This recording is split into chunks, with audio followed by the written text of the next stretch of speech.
வணக்கம், என்னோட பேர் ஜெயலட்சுமி. மகாசக்தி அறக்கட்டளையிலேருந்து வந்திருக்கேன். அம்மாவோட பேர் நீலாவதி. பேராவூர்ணியில் உள்ள நாட்டாணிக்கோட்டையில் அவங்க இருந்தாங்க. ஆதரவற்ற நிலையில் பத்திரிக்கையாளர் தினத்தந்தி கான்சார் அவர்கள் கூப்பிட்டு சொல்லியிருந்தாங்க. அப்புறம் வீட்டில் போய் பார்த்து விசாரித்த போது பார்த்திங்கன்னா அவங்களுக்கு யாருமே இல்லாமல் ஆதரவற்ற நிலையில் அவங்க தூரத்து உறவான அவங்க நாத்தனார் வீட்டில் இருந்தாங்க.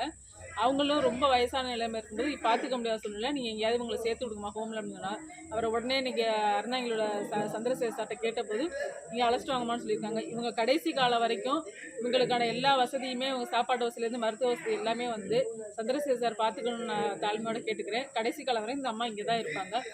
தயவுசெய்து பார்த்துக்க மாதிரி கேட்டுக்கிறேன் சார். ரொம்ப நன்றிங்க சார். வணக்கம். புதிய நமது இல்லம் அறக்கட்டளையிலிருந்து தலைமை சேவகர் சந்திரசேகரன் பேசுகிறேன்.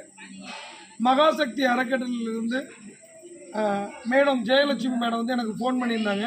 இந்த மாதிரி நாட்டாணிக்கோட்டையிலேருந்து அம்மா உங்கள் பேர் என்ன சொல்லுங்க? நீலாவதி. அந்த வயசான அந்த அம்மா பரிதாபத்துக்குரிய நிலையில் இருக்கிறாங்க. தயவுசெய்து நமது இல்லம் அறக்கட்டளை இவங்களோட இறுதி காலம் வரைக்கும் நீங்கள் தான் பராமரிக்கணும் அப்படின்னு மகாசக்தி அறக்கட்டளை நிறுவனர் ஜெயலட்சுமி மேடம் கேட்டுக்கிட்டாங்க. இவங்களை இங்கே பத்திரமா அழைச்சிட்டு வர சொன்னேன். இங்கே கூட்டிகிட்டு வந்தாங்க. இவங்களோட கடைசி காலம் வரைக்கும் நமது இல்லம் அறக்கட்டளை பராமரிக்கும் அப்படின்னு இதன் வாயிலாக தெரிவித்துக் கொள்கிறோம்.